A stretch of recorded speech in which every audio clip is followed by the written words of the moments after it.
Hello అండి, అందరికీ నమస్కారం. ఈరోజు మనం కాకాని కమల గారు రచించిన ముత్యాలు మనసు అనే ఓ చక్కటి కథను విందాం. ఇక కథలోకి వెళ్దాం.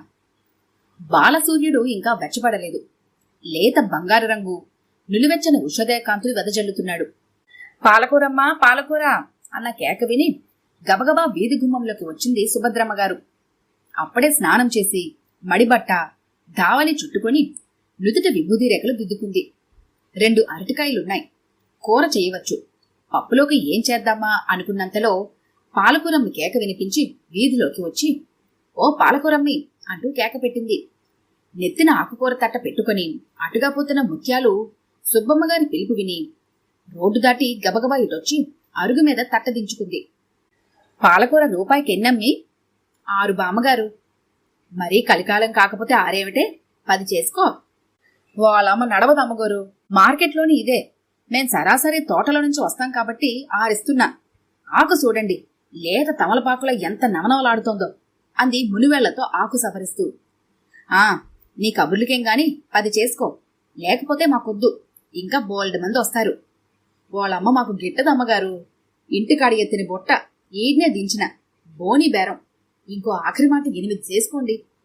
సరే, కాసని కట్టెలు అట్ట అరుగు మీద వెయ్యి. మడి కట్టుకుని నీ బుట్ట ఎట్టా ముట్టుకుంటాను అంది బామ్మగారు. అరుగు అప్పటికే శుభ్రంగా కడిగి ముగ్గులు పెట్టి ఉంది. ముత్యాలు వేసిన కట్టెల్లోంచి మంచి కట్టలు 8 ఏరుకుంది బామ్మ. తాజాగా కూర బావుంది అనుకుంటూ లోపలికి వెళ్లి కూర ఇంట్లో పెట్టుకుని 2 రూపాయల బిళ్ళ తెచ్చి అరుగు మీద పెడుతూ, రూపాయి ఉందిటే ఈ అంది. సిల్లర్ లేదండమ్మగారు, తమరిదే బోనీ బేరం. ఇదెక్కడ సంతే, ఇంట్లో కూడా చిల్లర లేదు. నిన్ననే చిల్లరంతా ఖర్చయిపోతే ఆఖరిగా 2 రూపాయల బిల్ల ఉంటే జాగ్రత్తగా అట్టే పెట్టాను. రుసరుసలాడింది సుబ్బమ్మగారు. పోనీ ఇంకో రూపాయి ఆకుకూర తీసుకోండి అమ్మగారు. చాలే, ఏదో శాస్త్రం చెప్పినట్టుంది నీ మాట. రూపాయి కూర ఎక్కువ. మీ సంచిలో ఉంటుంది చూడు చిల్లర. అయ్యో, నా తాన లేదు బామ్మగారు, చూడండి అంటూ బొడ్లోంచి గుడ్డ సంచి తీసి అటు ఇటు తిరగేసింది. తమరిదే బోని అమ్మగారు, కూర అమ్ముకుంటేనే గాని నా తాన డబ్బు ఉండదు. అందులోంచే 3 రూపాయలు గేటు కట్టాలా. ఇంట్లో డబ్బాలో తవరే చూసివ్వండి అంది అరుగు మీద చతికిలబడుతూ. ఆ మాటలతో గయ్యమంది సుబ్బమ్మ. ఏంటే పొద్దున్నే వెదవసంతా? ఎరక్కపోయి నేను పిలిచాను. ఓ ప్రక్క తొందరగా వంట మొదలు పెట్టాలి అంది. 8:30 కల్లా మనవడి స్కూల్ ఆటో వస్తుంది. అప్పటికి భోజనం సగం అన్నా తయారు కావాలి. 9:30 కల్లా కొడుకు కోడలు భోజనం చేసి ఆఫీసులకి వెళ్ళిపోతారు. తెల్లారి కట్టే లేచి కొడుకు కోడలు జాకింగ్కి వెళ్లారు. 1/4 గంట తర్వాత గాని రారు. మనవడేమో ట్యూషన్కి వెళ్లాడు. ఇంట్లో చిల్లర లేదు. ఒసే అమ్మి, నువ్వు అలా అమ్ముకురా, లేదంటే నీ కూర నువ్వే తీసుకెళ్ళు అంది చేతిలో ఆకుకూర కట్టలు తిరిగి అరుగు మీద వేస్తూ. ముత్యాలు మనసు నీరుగారినట్టయింది. బోనీ బేరం అమ్మగారు, తమరు తీసుకోపోతే ఈ దినమంతా శనిపట్టినట్టు అవుతుంది. అందుకనే అమ్ముకొని రమ్మంటున్నాను కదే గద్దించింది సుబ్బమ్మ. ఎట్ట అమ్మగారు, 4 వీధల శివరంట, కాళ్ళు అరిగేలా తిరిగితే గాని డబ్బులు రావు. మీ రూపాయి కోసం మళ్ళీ ఇంత దూరం రావాలంటే, అయ్యో మాటనా తల్లి, నేను మనిషినే కదా. అయితే ఏమంటావే అంటూ భద్రకాళిలా విరుచుకుపడబోతున్న సుబ్బమ్మగారు ఎదురుగా భుజాన సంచితో ట్యూషన్ నుంచి వస్తున్న మనవడిని చూసి, ఒరే తాత, ప్రైవేటు పూర్తయిందిరా అంది. అయ్యింది బామ్మ. ఒరే, ఆ పుస్తకాల సంచి అరుగు మీద పెట్టి, ఇదిగో ఈ 2 రూపాయల బిల్ల, అదిగో ఆ సందు చివర కిళ్ళి కొట్లో మార్చి 1 రూపాయి అమ్మికిచ్చి ఇంకో రూపాయి జాగ్రత్తగా ఇంటికి పట్టుకురా నాయనా అంది. పొద్దున్నే ఊరికి చిల్లరివ్వడు బామ్మ, పేపర్ అన్నా ఏదన్నా కొనాలి అన్నాడు కళ్ళు తిప్పుతూ. మనకి పేపర్ వచ్చింది కదరా అంది సుబ్బమ్మ. బామ్మ, నాకు పెన్సిల్ అయిపోయింది, కొనుక్కోనా? రూపాయికి చిన్న పెన్సిల్ వస్తుంది. సరే, ఆ పని చెయ్యి అమ్మి. వాడితో వెళ్ళి ఆ కిళ్ళి కొట్లో చిల్లర మార్చి 1 రూపాయి నీకిస్తాడు. అసలే ఆలస్యం అయిపోయింది అంటూ లోపలికి పరిగెత్తింది. మనవడు సంచి ఇంట్లో పెట్టి రోడ్డు దాటి సందు చివరి కిళ్ళి కొట్లోకి వచ్చాడు. వెనకాలే తట్టనెత్తిన పెట్టుకుని ముత్యాలొచ్చింది. ఆలస్యం బామ్మకే కాదు, ఆమెకి అయ్యింది. ఈ పాటికి 2 వీధులు తిరిగి సగం కట్టలు అమ్ముకునేదాన్ని అనుకుంది మనసులో గొనుక్కుంటూ. బోనీ బేరమని ఆగాల్సొచ్చింది. అరుగు మీద బుట్ట నెత్తిన ఎత్తుకుంటుంటే లోపలికి వెళ్లిన బామ్మ మళ్లీ గబగబా బయటకొచ్చి, ఇదిగో అమ్మి అని కేక పెట్టింది. ఏంటి బామ్మగారు? చిన్నపిల్లాడిని చేసి ఎక్కువ తీసుకునేవు. సరిగ్గా రూపాయి తీసుకో. ఎంత మాట అమ్మగారు! అసమంటి బుద్ధి మాకుంటే ఇట్లా ఈది కాళ్ళు అరిగేలా ఎందుకు తిరుగుతాం తల్లి? రెక్కల ముక్కలు చేసుకుని సంపాదించుకుంటాం గాని మోసం బుద్ధి నా తాను లేదు. ముత్యాల గొంతులో పదును సరసరమంది. మీ కబుర్లకేం లే, నీతులు బాగానే చెబుతారు. మనిషి కాస్త కనుమరుగైతే చేతికందిన వస్తువు ఎత్తుకుపోతారు అంది సుబ్బమ్మ సనుగుతూ. ముత్యాలకి వినిపించలేదు. లేకపోతే యుద్ధమే అయ్యేది. రాముని చూస్తూనే, ఏంది రాము, ఇంత పొద్దున్నే వచ్చావు అన్నాడు పేపర్లు క్లిప్పులకి పెట్టి వేలాడదీస్తున్న కిల్లి కొట్టు మల్లేష్. ఇదిగో ఈ 2 రూపాయలు తీసుకొని ఓ రూపాయి నాకివ్వు. ఆ అమ్మకివ్వాలి. ఇంకో రూపాయితో చిన్న పెన్సిల్ ఇవ్వు అన్నాడు రాము. మల్లేషు డబ్బాలోంచి పెన్సిల్ తీసి గల్లాలోంచి రూపాయి బిళ్ళ తీసి, ఇదిగో రాము పెన్సిల్, రూపాయి అన్నాడు. పెన్సిల్ జేబులో పెట్టుకుని రూపాయి బిళ్ళ తనకు అందిస్తున్న రాముని చూస్తూ ముత్యాలు నిలువునా కదిలినట్లయింది. మంచు ముక్క కరుగుతున్నట్లు ఆమె కళ్లల్లోంచి నీళ్లు రాలుతుంటే గబాల్న తలమెంచి బుట్టదించి రూపాయికి బదులు 2 చేతులతో రామును పట్టుకుంది ఆర్తిగా. కళ్ల నుంచి నీళ్లు జలజలా రాలుతుంటే ఆపేక్షగా 2 చేతులతో రాము ఒళ్లంతా తడుముతూ, ఏంటి బాబు, నీ పేరు రామునా అంది ఏదో అద్భుతమైన వింత పదాన్ని ఉచ్చరిస్తున్నట్లు. రాము తన చక్రాల్లాంటి కళ్ళని గుండ్రంగా తిప్పుతూ, అవును, ఏ అన్నాడు విస్తుపోతున్నట్లు. మరి మరి మీ బామ్మ నిన్ను తాత అని పిలిచిందేమిటి అంది. ఆ మాటతో చప్పట్లు కొడుతూ రాము పకపక నవ్వాడు. అదా, మా తాతయ్య పేరు రామచంద్రయ్య.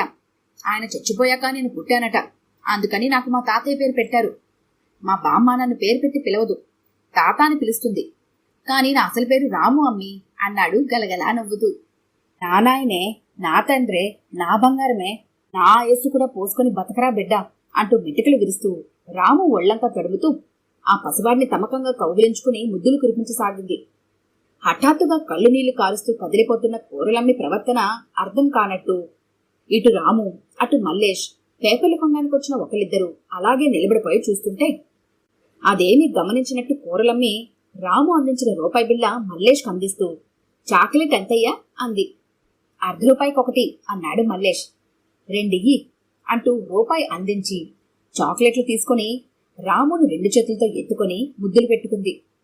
చాక్లెట్లు రాము జోబులో వేస్తూ, ఈ చాక్లెట్లు తిని బిడ్డా, నా ఆయుస్సు కూడా పోసుకొని సల్లంగుండు బిడ్డా అంటూ మళ్లీ ప్రేమామృతం నిలువెత్తు కురిపించసాగింది. ముక్కు మొగం ఎరిగిన కూరలమ్మి తన మీద అలా ప్రేమ కురిపిస్తుంటే ఏం చెయ్యాలో తెలియనట్లు వింతగలా నిల్చుండిపోయాడు రాము. దినపత్రికకు క్లిక్ చేస్తూనే ఊరకంట అదంతా గమనిస్తున్న మల్లేష్ ఆదరంగా కూరలమ్మిని చూస్తూ అడిగాడు, ఏమైందమ్మా? ఆ చిన్న పలకరింపుకే నేలకుండా భల్లును పగిలినట్టు గబాల్న నేల మీద చతికిలబడిపోయింది ముత్యాలు. దారులుగా జారిపోతున్న కన్నిటిని పముటి చెంగుతో అదుముకుంటూ అంది, ఏం చెప్పమంటావు సామి, నా పెళ్ళైన 10 ఏళ్లకి దేవుళ్లకు మొక్కగా పండంటి కొడుకు పుట్టాడు. శ్రీరామచంద్రుడని పేరు పెట్టుకున్నాను. దోగాడే వయసొచ్చింది. రాము రావుడు అనగానే కిలకిలా నవ్వేవాడు. బిడ్డను సంకనేసుకుని బుట్ట నెత్తిన పెట్టుకుని కూరలు అమ్మేదాన్ని. నా మగనిది సెంట్రింగ్ పని. ఆ రోజు బిడ్డని గుడిసెలో శాప మీద పడుకోబెట్టి బయట నుండి తలుపు గడియ వేసి రోడ్డు చివరనున్న బోరింగ్ కాడికెళ్ళి నీళ్లు తీసుకోబోయాను సామి. ఆడు జనం ఎక్కువ ఉండి ఆలస్యమైంది.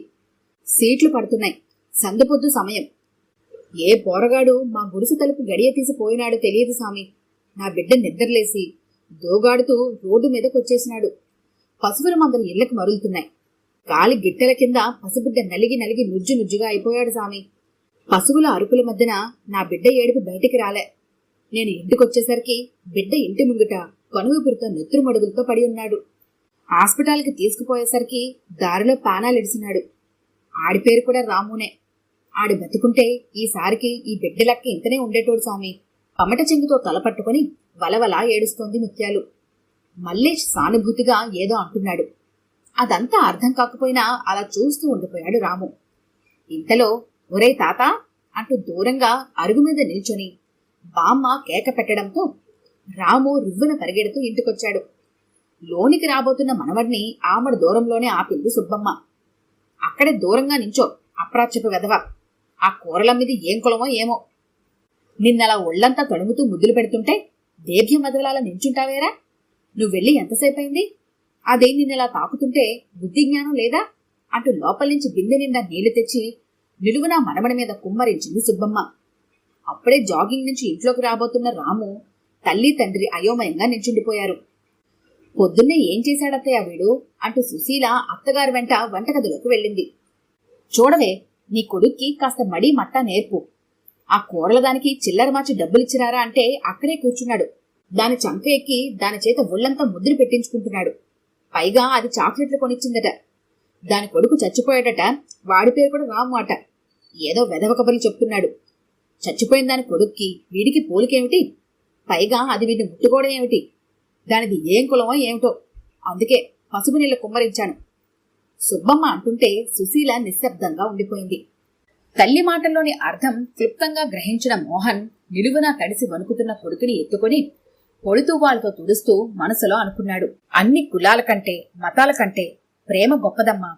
నీకా సంగతి ఎప్పటికర్థమవుతుంది అనుకుంటూ ఏడుస్తున్న కొడుకుని ఓదార్చసాగాడు.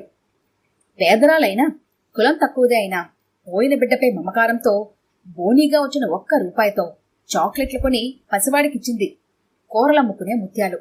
కాని తల్లిగా ఆ ముత్యాలు అంతరంగ నివేదన సుబ్బమ్మకి ఎప్పుడు తెలియాలి? ఈ కథ కనుక మీకు నచ్చినట్లయితే లైక్ చేయండి, షేర్ చేయండి. మరిన్ని ఇంట్రెస్టింగ్ కథల కోసం మా ఛానల్ని తప్పకుండా సబ్స్క్రైబ్ చేసుకోండి.